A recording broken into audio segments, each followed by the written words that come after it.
पाकिस्तान ने जनाब T20 ODI का स्क्वाड अनाउंस कर दिया है, ना सिर्फ अगेंस्ट साउथ अफ्रीका बल्कि श्रीलंका भी।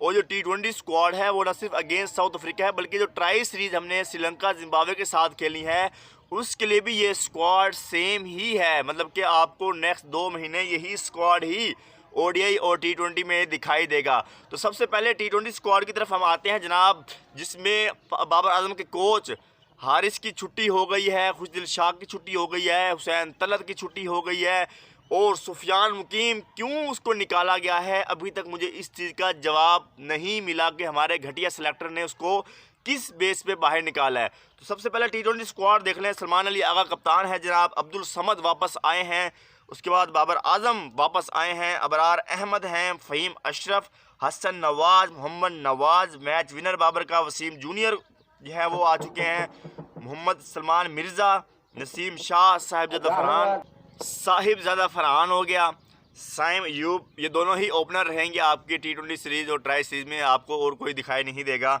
शहीन शाह अफरीदी जो लग रहा था कि T20 से ड्रॉप होंगे लेकिन नहीं हुए, उस्मान खान जिन्होंने मोहम्मद हारिस को रिप्लेस किया है एज आ विकेट कीपर। हमने यही समझा था कि भाई साहब उस्मान खान का कैरियर ख़त्म हो गया, उसने जो गलती की है दुबई से वापस आके UAE से वो उसने जो है भारी पड़ेगी, लेकिन भाई साहब PCB ने एक बार फिर उस पर ट्रस्ट किया, उसको एक बार फिर वापस लेकर आए हैं।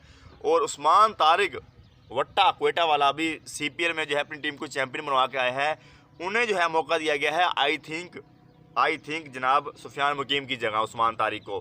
तो रिज़र्व में जो है फ़खर जमान है, हारिस रऊफ़ जिसकी छुट्टी परमानेंट हमें लग रही थी कि जिस तरह उसने हमें फाइनल हरवाया था एशिया कप का, और सुफियान मुकीम जिसके साथ बहुत बड़ी ज़्यादती की गई है।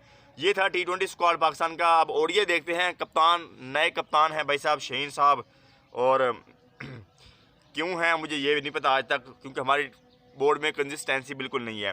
शहीन अफरीदी कप्तान है भाई साहब, अबरार अहमद हैं, बाबर आजम ODI के फेवरेट ही हैं, फ़हीम अशरफ हो गए, फैसल अकरम आए हैं यहाँ पर जनाब, उनको मौका दिया गया है। ये हमारे बोर्ड की कंसिस्टेंसी नहीं है, कभी फैसल अकरम, कभी मेमरान मुमताज़, कभी सुफियान हो गए। एट द एंड इन्होंने अपने एक पर्ची शदाब खान को लेके आना है जो उसकी कोई परफॉर्मेंस नहीं है, ठीक है।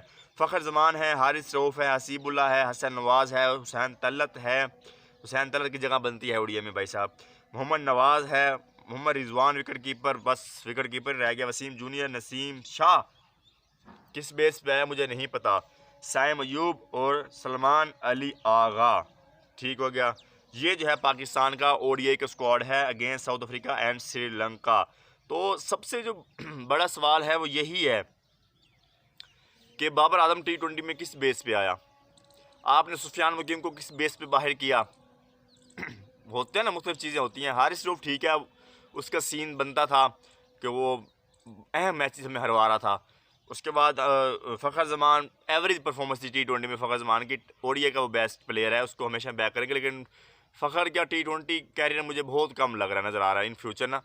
तो फ़खर को वैसे भी बाबर ने रिप्लेस किया है। ODI ठीक है यार, लेकिन आई थिंक आपको स्टिल सुफियान को बैक करना चाहिए था। आप में कंसिस्टेंसी नहीं है, जब तक आप प्रॉपर अपने बैट्समैनों को बॉलर को बैक नहीं करेंगे तो कहाँ से वो इंप्रूवमेंट्स करेंगे। जो वो गलतियाँ कर रहे हैं उसको नेक्स्ट मैच में, नेक्स्ट सीरीज़ में मौका दें ताकि वो उन पर काबू पाएँ, इंप्रूवमेंट्स करें।